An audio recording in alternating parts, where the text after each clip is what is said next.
Halo teman-teman semua, selamat datang dan jumpa lagi bareng kita admin Yuna di channel Yuzurunime. Kali ini kita bakalan ngobrol santai soal anime yang judulnya cukup panjang. Anime tersebut berjudul Danjo no Yojo wa Seritsusuru episode pertama, yang mana cerita tentang cowok cewek yang katanya sahabatan tapi kok lama-kelamaan kayak mau jadian. Mau tahu kisah lengkapnya? Simak terus pembahasannya sampai selesai. Dan seperti biasa, bagi teman-teman yang belum subscribe, kami harap dukungan subscribe dan like-nya dari teman-teman. Oke, tanpa lama-lama lagi, berikut pembahasannya, and so let's go. Di sebuah sekolah sains terdapat cowok kelas 2 SMP yang namanya Yu Natsume. Si Yu ini lagi berjuang keras untuk jualan aksesoris dari bunga dalam festival budaya sekolah. Tapi ya yang namanya juga jualan pertama, dari 100 aksesoris yang dibikin yang laku cuma 5 biji. Walaupun sedikit, tapi ya setidaknya masih bisa dibuat beli jajan. Lalu pas si Yu lagi masuk sambil ngelamun di ruang sains, tiba-tiba ada cewek berambut biru di dalam sana yang sepertinya saat ini lagi nungguin Yu. Gadis itu bernama Inosuka Himari.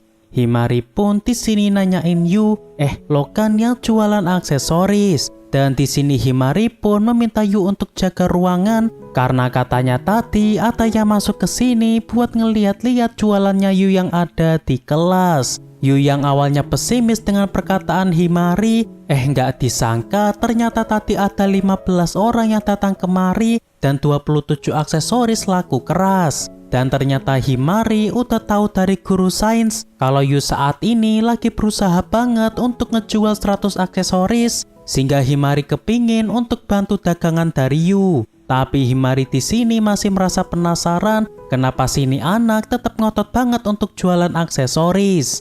Yu yang awalnya malu-malu kayak kucing kehujanan akhirnya ngaku ternyata orang tuanya maksa Yu untuk jadi PNS saja, padahal Yu sendiri kepingin buka toko aksesoris bunga. Tapi ya setelah perdebatan panjang, akhirnya Yu bersepakat dengan orang tuanya jika Yu berhasil ngejual 100 aksesoris di festival kali ini, maka orang tua Yu bakal ngasih restu agar Yu bisa buka toko aksesoris bunga. Mendengar hal itu, Himari tentu menertawai ambisi dari Yu karena Yu di sini terlihat masih kekanak-kanakan. Ya nggak salah juga sih, kan Yu di sini juga masih bocah. Dan singkatnya, akhirnya dengan bantuan Himari, mereka pun kerjasama buat ngabisin semua stok yang ada di sana. Dan ya, berkat bantuan dari Himari, semua aksesoris dari Yu di sini ludes terjual.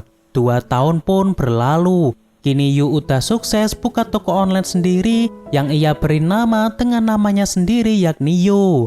Sekarang dia lagi fokus bikin aksesoris sambil sesekali ngelamun soal masa depan. Ya kayak kita-kita yang lagi nungguin jawaban dari si mantan. Oke lanjut, ketika Yu yang lagi serius ngerjain aksesoris, tiba-tiba Yu pun dikejutkan dengan Himari yang tiba-tiba meluk dirinya dari belakang. Yu pun di sini langsung protes, "Woi, jangan peluk sembarangan dong." Meski begitu, di sini Yu pun juga mikir, tapi ya di sini Himari emang beneran imut banget.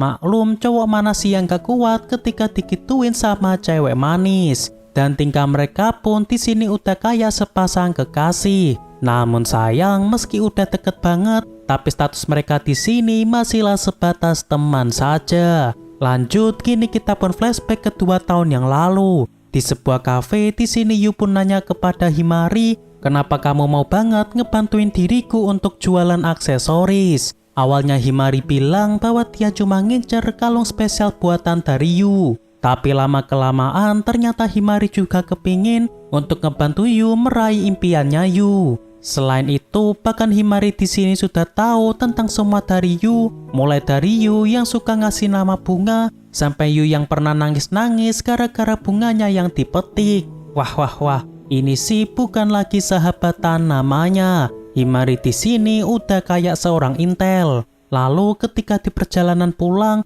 di sini mereka pun membuat sebuah janji kalau Yu belum punya toko aksesoris sampai umur 30 tahun, Himari bersedia untuk nikah sama Yu di masa depan. Tapi kalau Yu udah punya pacar duluan, Di sini Himari pun gak masalah dan dirinya bakalan ikhlas saja. Katanya sih gitu. Kita balik ke masa kini. Saat di sekolah, karena saking dekatnya Yu dengan Himari, sampai-sampai timbul gosip tentang hubungan mereka berdua. Dan salah satunya adalah senpai dari Himari yang kini nanyain tentang hubungan Himari dan juga Yu, apakah mereka berdua kini sedanglah berpacaran. Himari pun langsung jawab dengan santai, mana ada, kita kan cuma sahabatan. Tapi dalam hatinya Himari pun mulai berpikir, beneran gak sih cewek dan cowok bisa murni sahabatan? Atau jangan-jangan ini ada perasaan yang lain? Sementara itu, ketika Yu yang lagi beliin minuman buat Himari,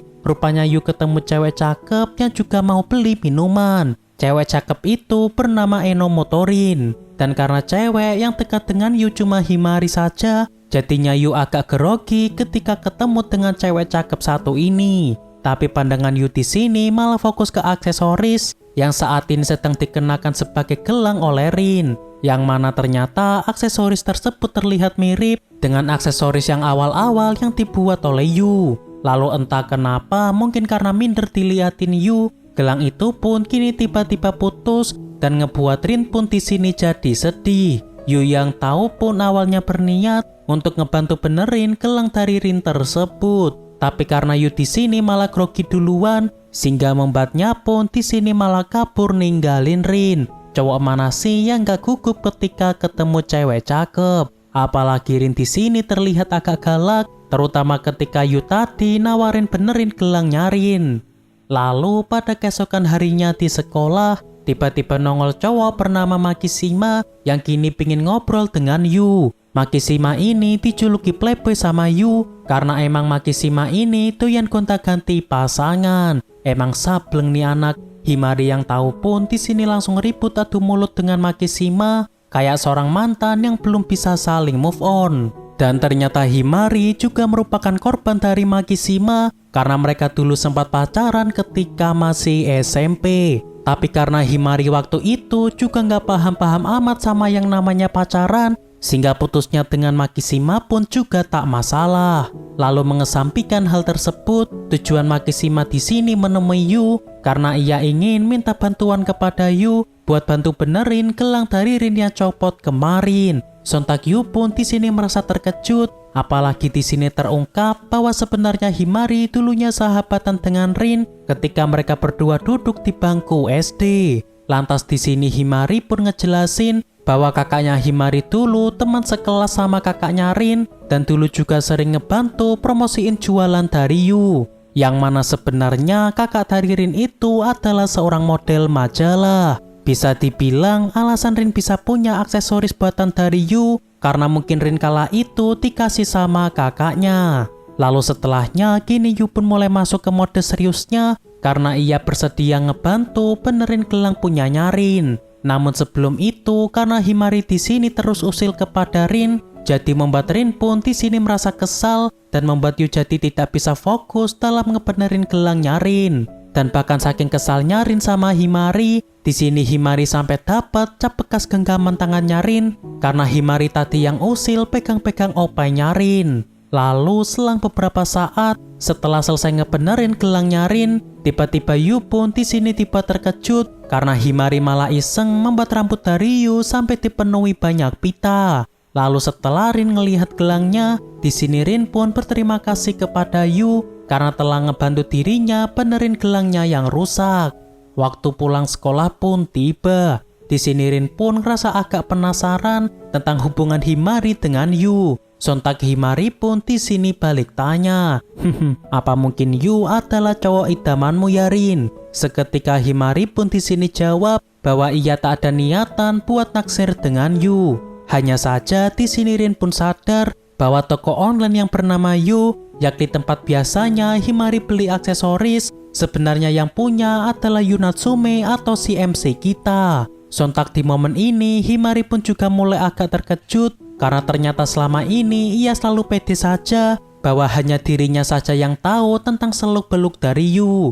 Tapi ternyata masih ada orang yang diam-diam merhatiin Yu, seolah hubungannya dengan Yu jadi nggak spesial lagi seperti yang ia kira. Dan begitulah episode pertama anime ini berakhir. Penuh canda tawa, penuh rasa manis, dan sedikit rasa baper yang mulai bersemi. Dan ya, itulah alur cerita dari episode pertama anime ini. Kira-kira persahabatan mereka bakalan bertahan atau malah berubah jadi cinta? Kita tunggu aja di episode-episode selanjutnya. Dan sebelum penutup, kami harap bantuan subscribe dan juga like-nya dari teman-teman. Mohon maaf kalau ada kesalahan, kami admin Yuna pamit undur diri, see you in the next video.